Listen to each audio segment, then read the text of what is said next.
I'm Sarah Cimaresti, and I'm with LBN Art. And today I'm super excited. I'm with Zuri McWhorter from Juste Milieu, and we are talking a little bit about how she created this sign, how long she's been working on it, and kind of how she collaborates with the creative community abroad and here at home. And I'm so excited. Thank you for joining us today, Zuri. Yeah, of course. Happy to be here. I would just love to know more about you and how you got into writing and art. I have to say, I've been writing creatively, poetry, like little poems, little stories since I was a very, very small person. I'd say at least 3 or 4 years old. Literature and creative writing and art is just, and music all kind of just resonated more with me. So I'll say that like most of my most of the way that I express myself is creatively, and it's been that since I was really little. And in high school, we didn't have much theatrical or literature stuff, so I was in the orchestra. That's kind of how I got this ear for music. And then once I figured out I had that, and I got to college, I was like, okay, well, I'm not gonna do music, so let me go back into English and writing and creative writing and all that, right? So to do that, I'm at Michigan State. I'm learning a lot, but I'm not expressing myself, right?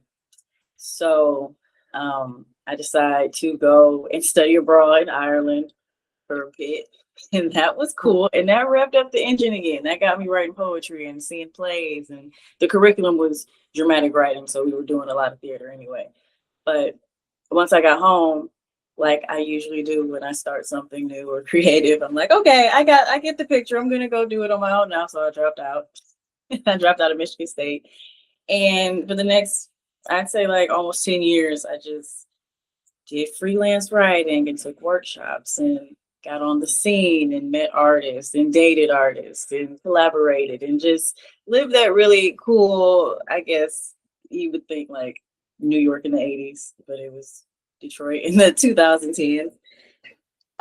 But I really got it out of my system, and now I am trying to be as focused and professional as I can be with it. Like just be as professional as an adult, but still have the whimsy of a child. And I think I've got a really good balance now. So Juste Milieu, the zine came in between that, like, oh, I'm just kind of fluttering around being creative, and okay, people need to stop rejecting my work because it's really good. So I'm just gonna make my own and then include other people in it as well. I always think it's just really inspiring when creatives are like, okay, I'm not waiting 5 months to hear back from somebody to like, this is good. You got to make your own way. And so I really love this about this publication. You could tell, and that you're building something here. Ready to shine a spotlight on your local business? Share your story and let us showcase what makes your local business extraordinary. Fill out our interview request form to register for a free exclusive interview where we'll dive deep into what sets your business apart and why it's a must visit in the community. Don't miss this chance to amplify your brand and connect with your audience on a whole new level. Connect with local business news today. In general, I've noticed a lot of like, you do a lot of erasure poetry. I've seen that's a big theme in yours, and then a lot of collages. And so I guess I'm kind of trying to get you to be like, what is your vision for this? And also, like, where did you come up with the name? That's I'm interested in that too. Okay, so I'll answer the last part first. Juste Milieu is in a book of endangered words and phrases that I got as a gift from my mom, I'm pretty sure. It's the type of thing she does. She's a teacher. And there were a lot of just crazy words that I had never seen. And Juste Milieu was in that book, and it's French for, I don't know the exact translation, but as like an idiom, it means the happy medium. Okay. So Juste Milieu is the happy medium. The zine that I produce and publish is the happy medium between art and life, and the happy medium between writing and visual art, the happy medium between a theme and a not theme. Like, it can mean so many things. And I think that because I've been doing it for about 8 years now, when people ask me what does it mean, I'm like, today it means this. That's the best kind of words, though, that they have multiple meanings and can be used in multiple contexts. So I really like how you capitalized off of that idea. Yeah.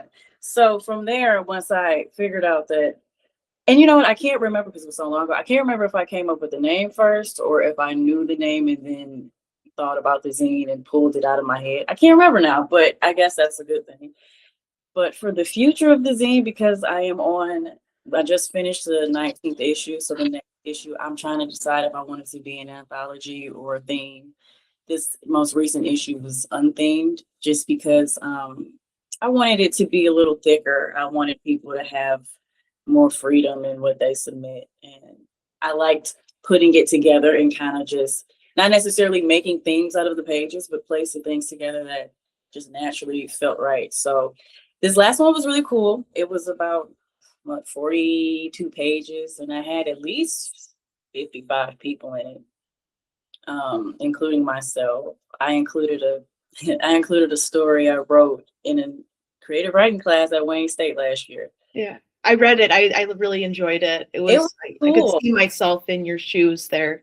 It was just so, and I hadn't put, and I mentioned that because I hadn't put any of my writing in Juste Milieu in at least 10 issues. It's been all art.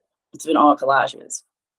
And so I was just excited to read it and think like, yeah, this is good enough to be published here. I gave myself an acceptance letter. But the collages is right. So I was writing and I kind of got some burnout and I couldn't figure out what to do. And I know that in my head, I want to animate and do cartoons, but I can't draw. So I was like, if I make collages, I can make these collages. I can make people out of things and make these things, you know what I'm saying? But eventually I'm going to get around to that. I made a bunch of collages and then I started submitting those to different zines as well. And I was getting a lot of good traction. A few of my pieces have been hung up or printed out or somebody paid me for them. It was a cool little lane to be in for a few years, but I'm happy to be able to write and make collages at the same time because usually my brain can only do one thing at a time. Mm-hmm. Yeah. How do you find some of these other artists? Like, do you do a call to action? How are you meeting people and stuff? So for the first, I'd say 2 or 3 years, I was really just Instagram heavy. It was all Instagram posts, hashtag call for poetry, hashtag call for art, you know what I'm saying? And then I made a website and then I, just do the proper SEO and people will find you. But now I do submittable is the main. And that gets me a lot of people that either have already submitted. I get kind of the same handful of people who submit every issue. And it's like, and then I volunteer and read for a couple of other zines where, they use submittable as well. So I'll see a poem that somebody submitted to me in the other pile of applications from the other zine. And I'm like, okay, this is a very small community of writers. However, it is all over the world. I've been thinking of switching back and making it a little more niche and get away from submittable since I've just collected so many different people and they have great online presence and then they follow and they share. And it's like, I think I could probably get the same amount of people, if not more, just doing Instagram again. It is cool to see when people I know that weren't even in the same room as each other, now they follow each other and like each other's work because they were both in the zine together. It's just like, I'm so glad I could do that. That was the whole purpose of Juste Milieu, was to just be like, there are people over here. And that's why I make it a point to include where people are from. Yeah, I saw that in the back. I thought that was really cool that you had all their locations. Yeah. Looking for the best local businesses? Stop searching and start discovering. Our directory lets you sort by city and type to find exactly what you need, plus links to our exclusive interviews and business contact information. Rediscover an old favorite or find your next favorite spot at localbiznews.net. Check it out now. How is it that you kind of keep yourself, engaged, focused on your creation and not completely sucked into the void of negativity? I don't think that I do. I mean, I'm not, I will say the cheat code I have right now is just being a full-time student. I am forcing myself to not make my own decisions, based on what I'm doing for part of my day. I think that if I had more time to absorb what was actually going on, I wouldn't be as productive. And that's just the way my brain works. I've noticed that because, like I said, in that tail end of me not being in school and finishing my English degree and just like thinking that I can write and I can make it, and you know what I'm saying? And then you realize that people don't want to give you a job. Yeah. So you can still do all this. I'm taking classes in stuff that I just do on a daily basis, but it is what it is. I am learning things, I will say that. But I see that I am a person who needs structure. And I think that the first thing that you have to do as a creative person is really determine if you are as ethereal as you think you are. Like a lot of us did go to school for years nonstop. It's in us to be and have some sort of structure. And I'm not talking military structure. And having somebody tell you have to go over there for a little bit and then you can go and spin in circles over there. And it's like that's just kind of what works. And I think that a big part of just having copious amounts of free time and copious ways of expressing yourself that aren't creative is what really makes it's what sucks you into the negativity. It's just so funny because yes, being in college is kind of a drag, I will say, but the way that I'm able to connect the knowledge from one class to another has really helped me see the world and see life as this is connected to that. And if you don't want to be in that connection, you go over here.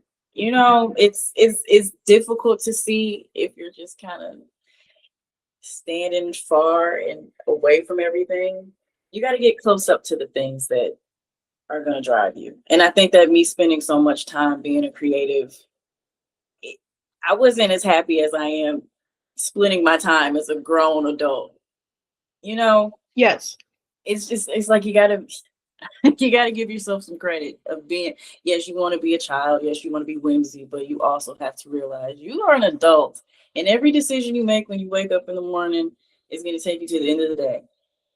And it can be horrible. It can be a drag. You just have to be positive.